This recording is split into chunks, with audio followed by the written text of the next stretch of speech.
Throughout history, humanity has sought answers to the great mysteries of the universe, trying to understand those invisible forces that control destiny and the flow of time. On that journey of discovery, enigmatic figures have emerged that defy the traditional categories of God or demon, of good or evil. One of these figures is Abraxas, a Gnostic entity that has captivated esotericists, philosophers, and thinkers for centuries. Despite its importance, its name has been deliberately erased from history, hidden in the shadows of esoteric knowledge. Why?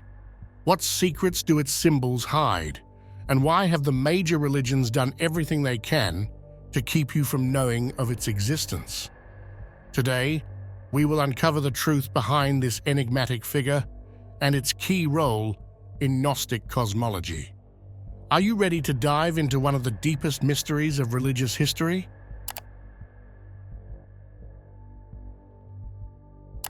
To understand who Abraxas is, we must first explore the context from which it emerged. Gnosticism. Born in the early centuries of the Christian era, Gnosticism was not a single religion, but rather a collection of esoteric and philosophical beliefs.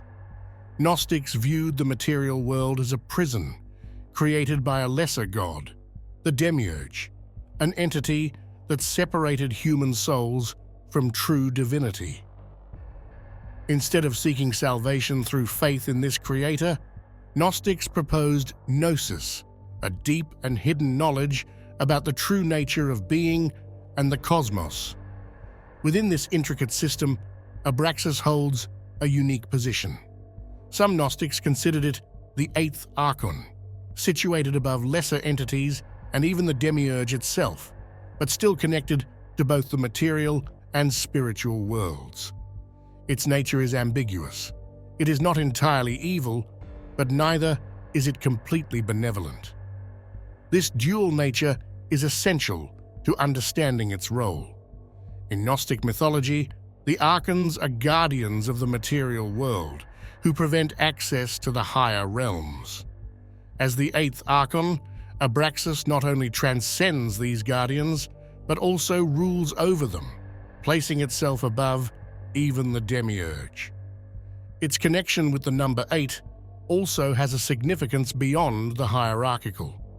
In Gnostic numerology, the number 8 symbolizes the cycle of rebirth and renewal, eternity and continuity.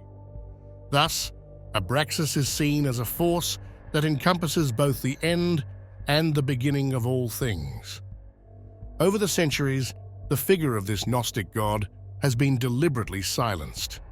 Its dual nature, encompassing both creation and destruction, good and evil, challenges the traditional monotheistic view of a purely good god. Abraxas represents a primordial power that escapes human moral categories, and its complexity makes it a figure both dangerous and intriguing.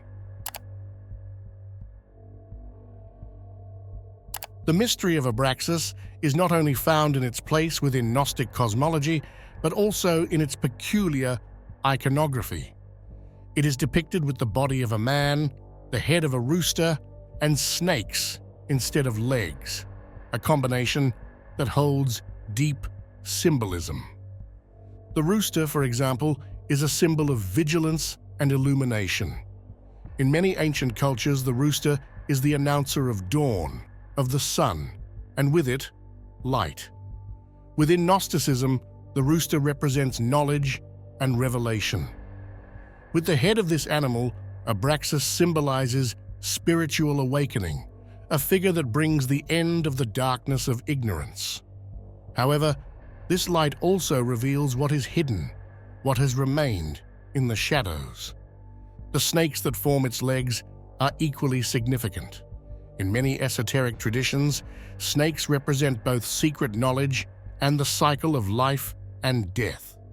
For Gnostics, these creatures symbolize the regenerative and transformative power of nature, connecting Abraxas with the deepest forces of the cosmos, those that govern birth, death, and rebirth. Furthermore, Abraxas is depicted holding a whip and a shield, reinforcing its dual nature. The whip symbolizes its power over destructive forces, while the shield associates it with protection. These attributes show that its power is not limited to a single dimension. It is both protector and punisher, builder and destroyer.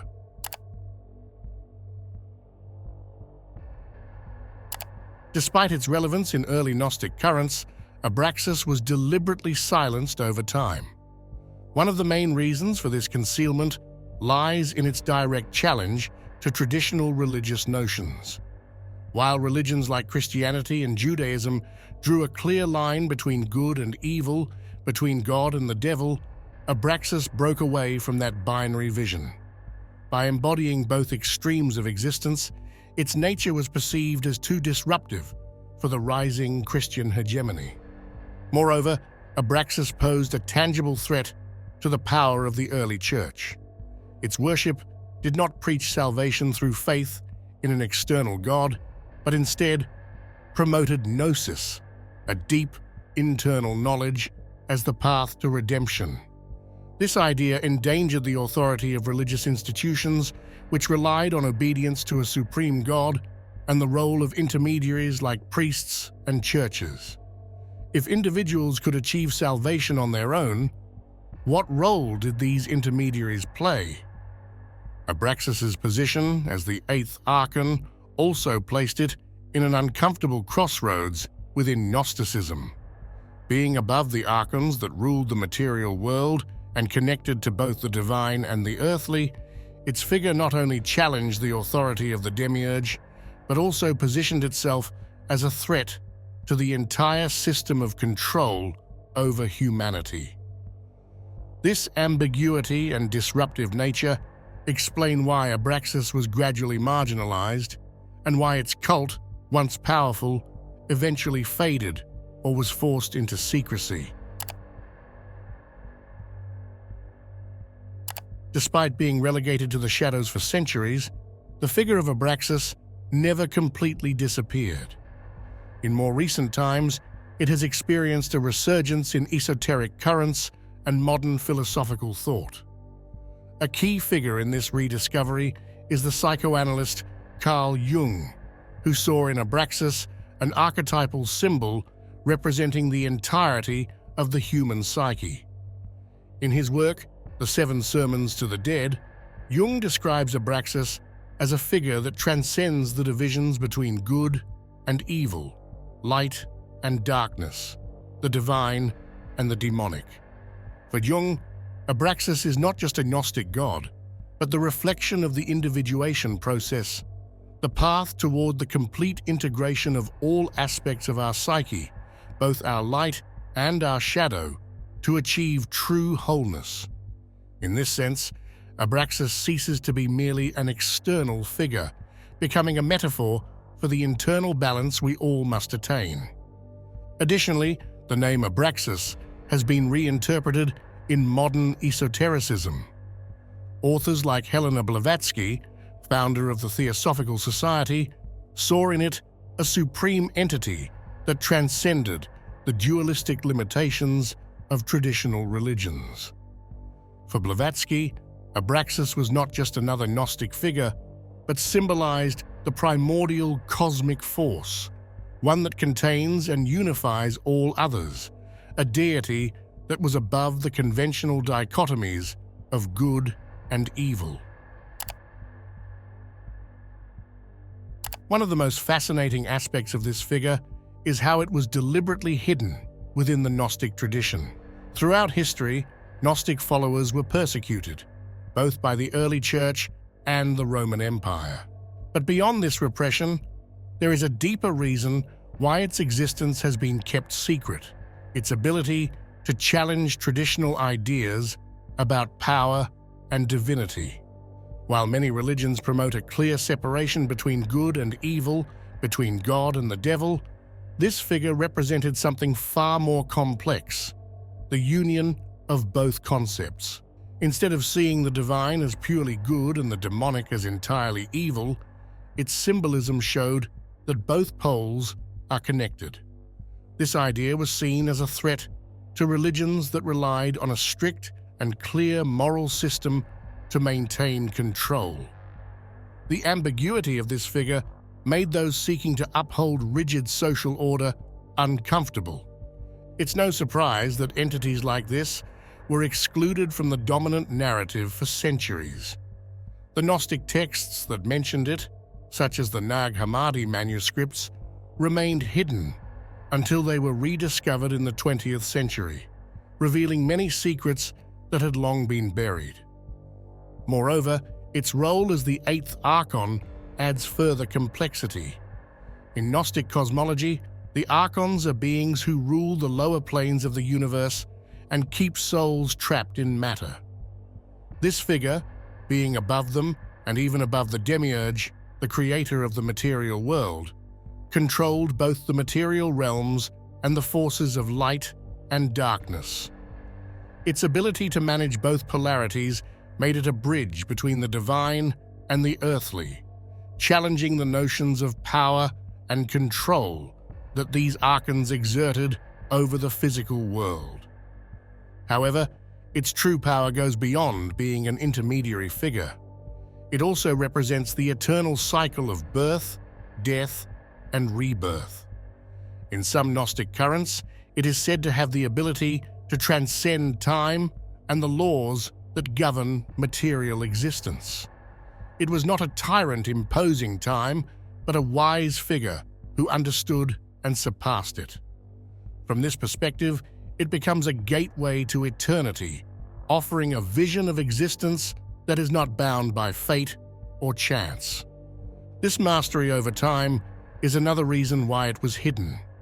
By offering a path to spiritual liberation that transcended temporal structures, its symbolism represented a threat to organized religions that needed to tightly control their followers. It not only freed the soul, but also broke the chains of social and moral control. In summary, its concealment is not only due to its ability to challenge traditional ideas of the divine, but also to how it threatened concepts like time, duality, and control. This figure is an unsettling reminder that true power lies in the integration of opposites and the ability to transcend the limitations of the material world. For authoritarian religions, this was a concept too radical to be openly accepted. Abraxas is not simply an ancient figure or a forgotten philosophical concept. It symbolizes an uncomfortable and universal truth. Life is not a straightforward battle between good and evil, but a delicate balance between opposing forces. It invites us to question simplistic narratives, to look beyond the divisions of light and darkness, and to accept that the universe is far more complex than we can perceive. Its duality challenges our need to control and define, reminding us that in that union of opposites, in the tension between creation and destruction, lies true power. Abraxas reflects that cosmic balance, a force flowing deep within our psyche, one that religions and systems of power have tried to conceal for being too disruptive to the status quo. It is not a god that can be easily categorized or understood. But for those brave enough to delve into its mysteries, Abraxas offers a gateway to a deeper understanding, one that frees us from the limitations of rigid morality and allows us to embrace the totality of existence.